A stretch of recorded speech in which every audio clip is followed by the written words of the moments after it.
39, actually. Had my birthday last month. So it's been a very long journey. I used to compete as well. I've retired from that. So I'm a WBFF pro. I'm a professional athlete. I'm still exercising. Thank you. So I won one of the European championships in London in 2016. Thank you. I appreciate that. You know, Nesha, I've got lots of certificates, okay, nutrition, PT, highest level PT, level 3.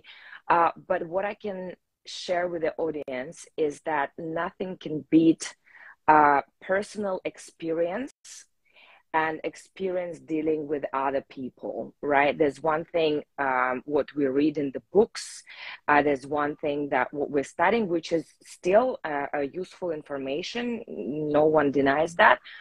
But we also live in the age of abundance, almost overwhelming abundance of such information. And I recall myself when I was a teenager, we haven't had even half of it, but I was nevertheless frustrated because there's so many different diets, and it is like a fashion industry almost. You know, every other year or a month you hear a new magic kind of pill diet that, you know, it's you name it, a keto, paleo, intermittent fasting. And the fact is that all of them do work, but it is important, and that is what I mainly wanted to bring up in this conversation, to actually tune into your body, okay? Because no one knows yourself better than you do, okay? But you have to learn about yourself. And the reason why I'm so excited to be a part of this particular conversation is that breathing exercises and meditation can actually help you to be present in the moment and really tune into your own body, okay? Now, carry on this subject. Any of these tools do work.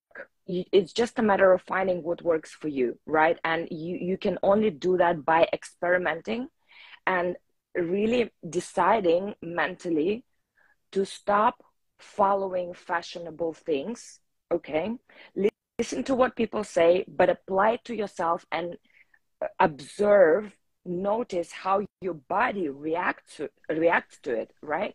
So if the new fashionable thing is being a vegan, but you feel absolutely inflamed and bloated, eating only vegetables, yeah. Or maybe you're losing muscle, because right? I was a vegan many years ago, and I was losing muscle, and I've been muscled up woman all my life. I played professional volleyball. I was professionally swimming.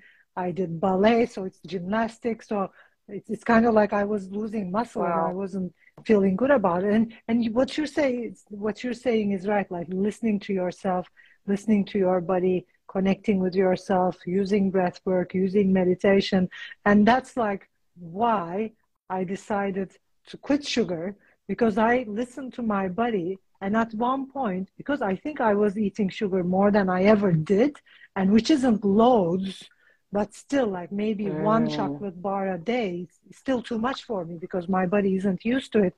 I started feeling a little nauseous, and I kind of like wasn't feeling good in my headspace by eating that sugar. So I think, we should all be listening to ourselves and deciding on what kind of a diet we should be on, or exercise plan. Some people, you know, like yoga, you know, it feels good. Some people like running. Yeah. Exactly. That's absolutely right. It applies actually to the, you're absolutely right. You know, it applies to pretty much anything in life, right? Like it's concerning exercise. There, like so many people say, look, I don't like going to the gym. Well, don't go to the gym. You can swim, you can run, you can dance, you can do, you know, you can cycle. find what it is that you love, because, you know, there's a point of, you know, a lot of people talk about motivation and inspiration. How do you stay motivated? And the only way I find really keeps you motivated is when you do something that you enjoy. Okay, for the long term, okay, short term, you can go through a hectic diet, you can do hardcore exercises, but our goal here, even though we are talking about achieving certain short-term goals like losing 4 kilos, it's beautiful, you know, you have an incentive, you go towards it, but the real goal in life is finding something that works long term, right? So that we don't gather here again in 2 months and say, I looked beautiful for a month and now I'm back to, you know, plus 10 kilos, because I've been there, you know, I've had rebounds after competitions, and that is why I was searching for the answers. How do I stay in shape? Not for summer, not for a competition, not for my friend's wedding, right? How do I stay in shape for life? And it is always the only answer I have managed to find is that you got to find something that you love doing. And let's talk about the diet, because since it's our topic of conversation, it's actually very simple. You know, we hear a lot of different versions of how to get into shape, but guys, let's not forget, it's an industry, right? So dieting and exercising, it's an industry, and it's not convenient for companies to get you into shape. Otherwise, they lost their business, right? So, but it's actually very simple, and the formula that I would like to offer, which is actionable, you know, it's not just talking beautiful words. The actionable formula that I find works for everyone. I've dealt with so many people who are constantly in a great shape, athletes, models, just regular human beings who are, you know, found their middle way, you know, like they say in Asian tradition, you know, they found this golden middle, right? The Tao. It is finding the balance and having 80%, let's not get obsessed about the percentage, but let's say most of the food consumption should be from natural sources, right? So healthy choices, 80%, but not 100%, okay? Because we love to go this radical, you know, oh, now I'm going to be 150% committed, no sugar, no chocolate. Okay, well, the question is, can you do that for how long? You know, because one day and mentally it's not healthy, right? One day you'll rebound. So instead of going 100%, what really works is doing 80%, okay, because our body is dealing with what it receives the most. So if the most it receives good food, then that's what is going to, you know, reflect on your appearance. But the 20%, we can allow ourselves something that we truly enjoy without putting a label on that food. Is that a chocolate bar? Now, so you said about the chocolate bar that it doesn't make you feel good. So then, of course not, don't have it. But if you love an ice cream or a cookie or whatnot, and it actually makes you feel good, you know, it doesn't make you feel bad at all, you just enjoy it, then by all means, have it.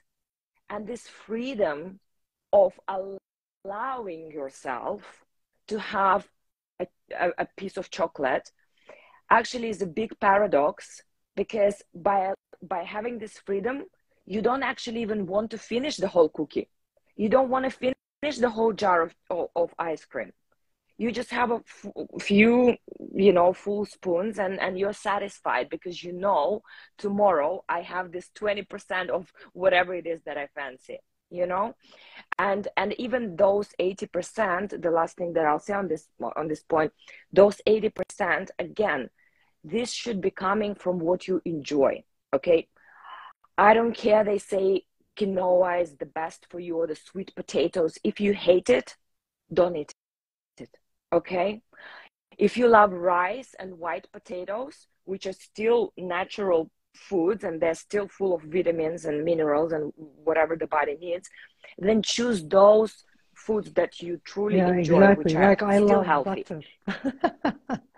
I love a slice of butter. Beautiful vitamin E, so good for your skin. Yeah, right. I love That's butter. why your skin is so beautiful. I eat butter every day, and I don't care about what they say. I just love it. Yeah. I've got saliva in my mouth. Yeah, a piece of bread, a warm bread and butter. Yeah, exactly. And I myself, I had many years ago, I didn't have many weight problems, but I did have eating disorders in my 20s, like 20 years ago. And I would starve myself and then binge eating and stuff. So I truly can connect with what you're saying. And how I healed myself was first with breath work, because breath work allowed me to give myself space and freedom. And it allowed me to feel safe with myself, with, whatever I eat, however I feel. So that's why I'm so dedicated to breath work, because breath work is such a huge power. It's like breath is the bridge that connects us from the physical body to our true selves, to something really, really deep, which is much more meaningful. So for me, by going on a spiritual journey, breathwork path, practicing breathwork each and every day, connecting with myself, and just feeling safe with all my emotions, I realized two things. The first thing is I was either starving myself or binge eating because I couldn't manage my emotions. I couldn't balance my emotions, and my emotions were just like my eating habits, and my eating habits were actually the reflections of my emotions, because I was here and then there and here and then there, sad and happy and this and that.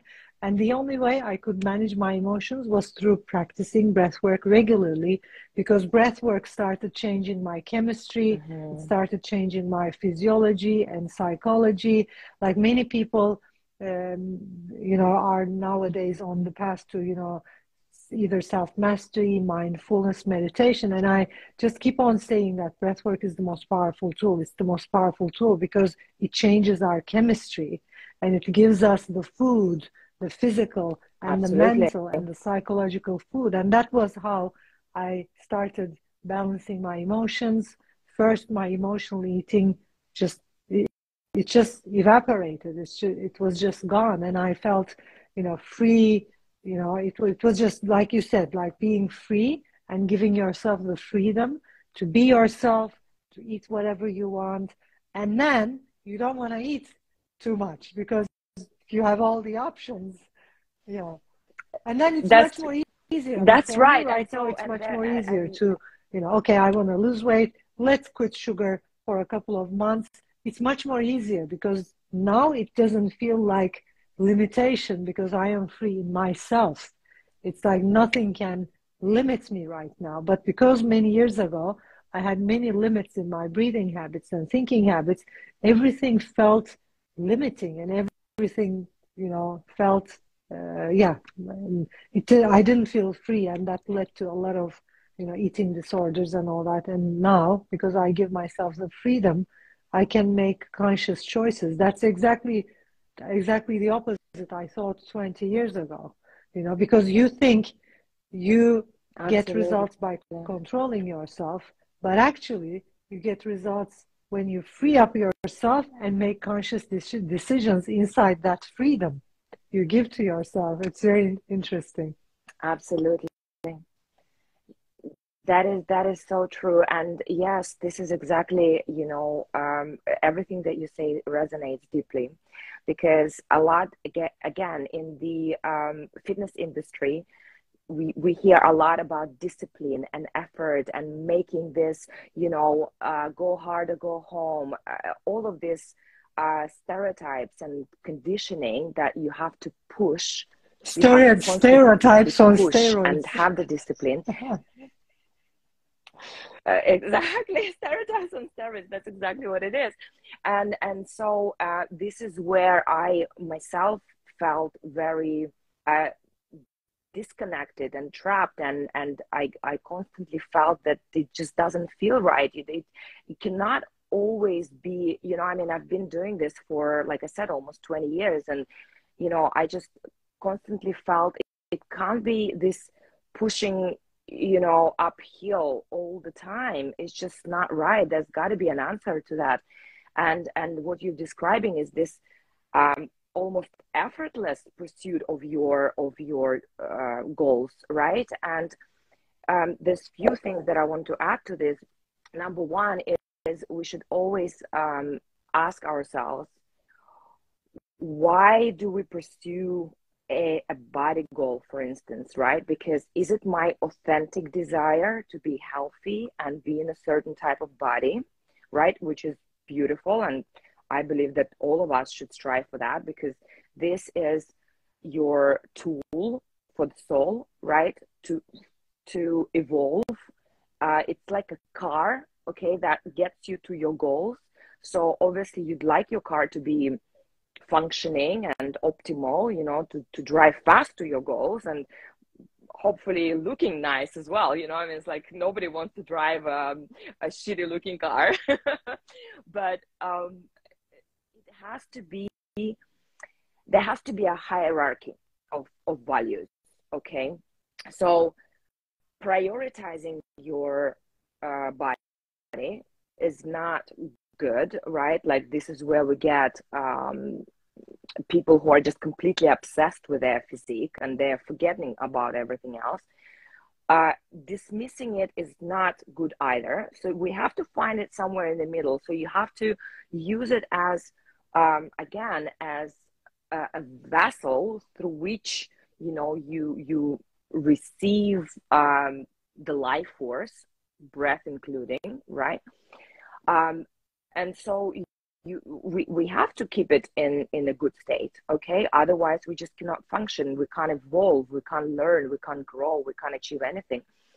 And doing it by the pool. So when you truly realize that this is not because I looked in the cover of a magazine and I want to look like that skinny model who seems like she's lovable and has the attention and has the you know, man or whatnot, you know.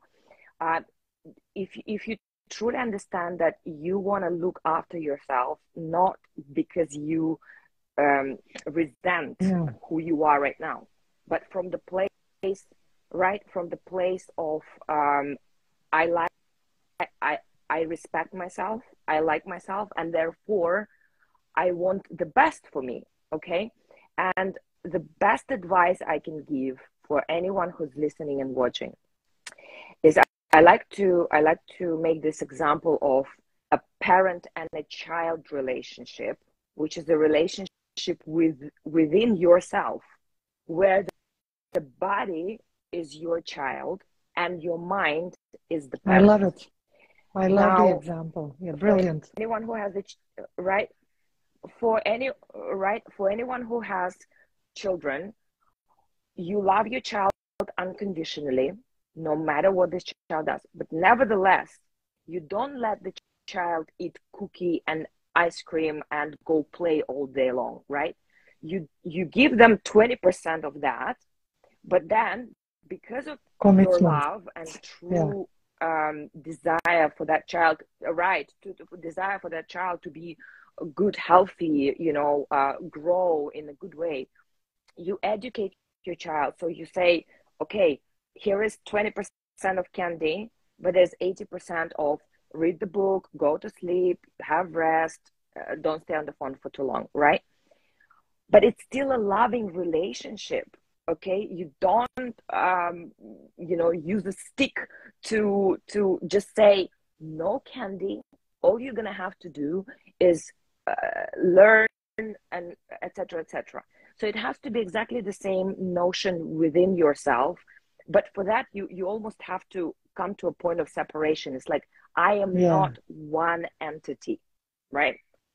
Because if I was one entity, then I would always do what I say I'll do. Yeah, what you're talking about not is just quite basic behavioral science.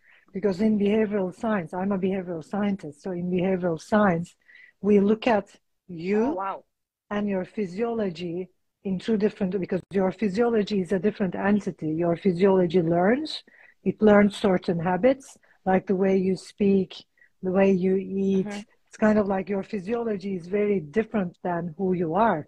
And then there is you. And you can lead your physiology to learning a new habit, and you can lead your body to doing stuff. Absolutely. And sometimes your body does it on its own, or your body needs something else. Yeah, all the time. If you don't, something else. Right? It needs something else. And I think also understanding that it's kind of like there is this physiology already happening. Our biology, our physiology. It's a great operating system. Like I have been researching on certain breathing habits people have and how respiratory reflexes work. It's like when you leave your breath and to your respiration works perfectly because it's a brainstem reflex. And the brain literally gets all the information from your body and then uses its reflexes to lead you into a breathing pattern that is useful at that specific moment for you. For example, if you're running too fast, you start breathing too fast because it's reflexive, because your body is releasing too much lactic acid. And you're with, increasing the breath, your brain is trying to, balance your pH so that you don't die of acidity. So the whole biology and our system works perfectly. And our body actually does also know or feel what we need. It's like, for example, for a couple of weeks, you 1,000%. Go for meat. You want to eat more meat, and then you go to a doctor.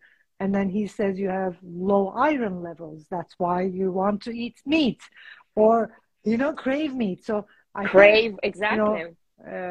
Learning about nutrition, understanding what's good and what's bad, what's healthy and what's not healthy, leading our body into healthy habits, but also giving space to listen to our bodies is the best balance. And that I've been, that I found a great way to stay healthy.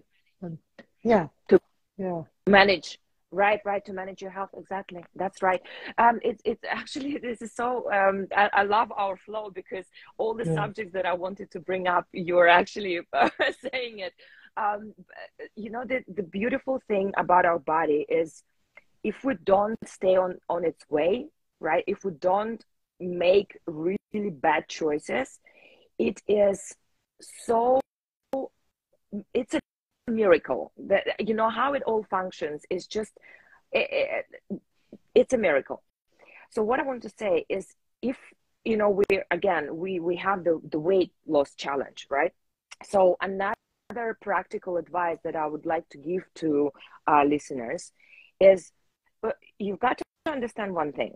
The signals of hunger, okay, like we have to reframe the relationship to even fat, right? Because we think like our body is against me. Why am I gaining all this weight? I wish I didn't. But the body's primal role is survival. It doesn't care how many kilos you are. All it cares about is that you are alive. So it requires a certain amount of vitamins, minerals, and nutrients, okay? A certain amount of energy per day. And when we provide that, okay, like we said, with those 80% of food that you like to eat, but that are natural, okay, that are natural source of those vitamins.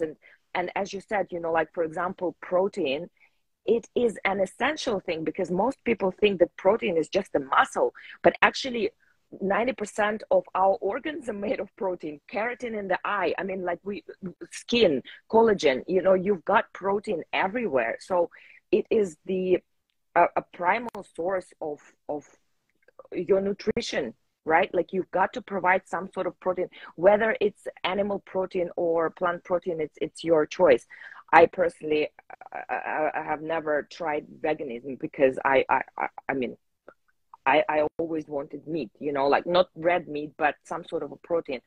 Again, listening to your body, not promoting anything. But when we give what the body needs, then it will not ask you for the quick source of energy. Why do we crave sweets? Because the body is like, it's like an innocent child. It doesn't actually know. It just wants the simplest, most fast observed source of energy, you know. So our brain is like, I want sweet and fat, you know, because obviously fat is the highest in calories and sweets is the easiest to absorb. And we think, something's wrong with me. I just crave this, you know, sweets. But try this as an experiment. Say to yourself, I'm going to have whatever, a chocolate bar or an ice cream. But first, let me have, you know, a good meal of something, you know, like vegetables, carbs, and whatever, piece of meat or fish. And then see how you know, your body will just not crave it anymore, because it will receive what it needs. And by all means, after that, have a quick bite of that chocolate just for your mental, you know, happiness. but you won't, like I said before, you will not want to finish the whole jar, because until you give your body those elements, it will keep producing that hunger signal, you know, and you'll be like, oh, but I'm hungry again after half an hour. Well, because you've given empty energy, which will be stored on your body, because, well, it's you know, again, thermodynamics, right? It's like, it's not going to disappear, so you store it, but your body still needs those vitamins and minerals. And until you start respecting that demands, it will be giving you those hunger signals. Yeah, so weight management is more important than weight loss, and just, you know, finding your balance and finding a nice, you know, finding an eating habit that works for you. And I love the formula, 20 to 80 formula. And we're going on this challenge. So we're going to be helping, you know, users of breath work with daily sessions every day to boost their metabolism, you know, also decrease the cravings and heal them and support them psychologically. 100%. Because I've been, you know, doing that myself. I have seen thousands of people do that, you know, get to a level of balance with their health, with their nutrition. And I think you can do that with breath work. Anyone listening to us or, you know, watching us. Yeah. 1,000%. 1,000%. Nesha, can I just, the last thing I'd like to add, you know, there is a famous quote goes that food is most, what was it? Abused anti-anxiety drug, right? And exercise is most underutilized. So what helped me in my journey, for instance, and I like to give this example to, not example, actually, it's just a realization that food is not our enemy, okay? It's just the way how we regulate our nervous system, coming back to what you've started with, right? And there are toxic ways of regulating our nervous system, and there are positive ways of regulating our nervous system. So all it is just realizing what are the toxic ways that maybe came with generational conditioning, right? Like our parents, our grandparents, they were in the situation of starvation maybe, right? So our body cells remember that, and you know, it's like almost generational trauma that we're trying to fix our problems, thinking that I'm just gonna eat more food, where actually your body doesn't quite need it. But there's like a sort of a level of, you know, how we regulate our nervous system, like how we regulate our stress. And it goes, you know, food, or let's just not even say food, but it's like overeating, maybe like gambling, porn addiction, alcohol, cigarette, drugs, and then, you know, heavy drugs and suicide. So all of these things, they are not the enemy. They are the ways how we learn how to get co-regulate our nervous system, how to bring our body into balance, right? Because when you're stressed and your adrenaline is off the roof and your cortisol is, you know, really high, again, for the sake of survival, your body is like, I need dopamine, I need endorphins, I need you know, serotonin, etc., oxytocin, whatever. So and then you have a choice, which way are you going to use to co-regulate it? Is it going to be what I've just named, or is it going to be breath work, meditation, grounding, massage, connecting with the loved ones, calling someone on the phone, connecting with nature, right? Because these things will do exactly the same chemical, will have exactly the same chemical reaction inside your body in a positive way, right? So it's just a matter of having those tools and having the kind of the base, right?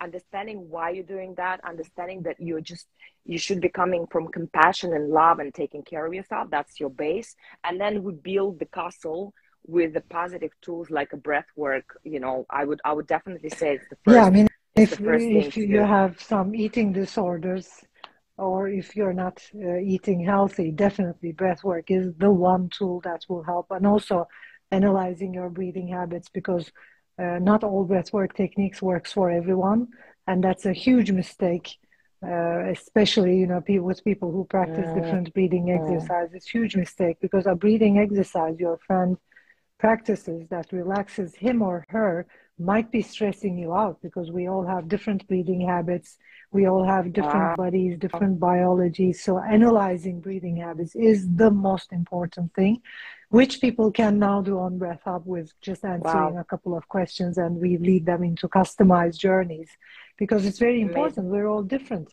So finding your own way in the you know, connecting with yourself, of course, learning, and then finding your own way is the most important thing. Thank you very much. I enjoyed every moment of our conversation. We're so much in tune. Thank you so much. Yes, it was such a flow. It was great having you, Anna. Thank you. Yeah, I would love to see you. It's been a pleasure. Thank you so much. Really an honor. You know, in London sometime, hopefully. Yeah, let's meet. Absolutely. Let's connect and absolutely. It's been such an honor. Thank you so much for the space and for what you do, you know, because I think it's just so important for people to find that safe space, find those you know, beautiful tools that we can all use for benefit of all, really, for that peace, for that, you know, being, what we are all being sane, for, you know, really being connection balance, with ourselves. Being sane. Thank you. Have a lovely evening. Talk to you soon. Bye. Bye. Thank you, and you too.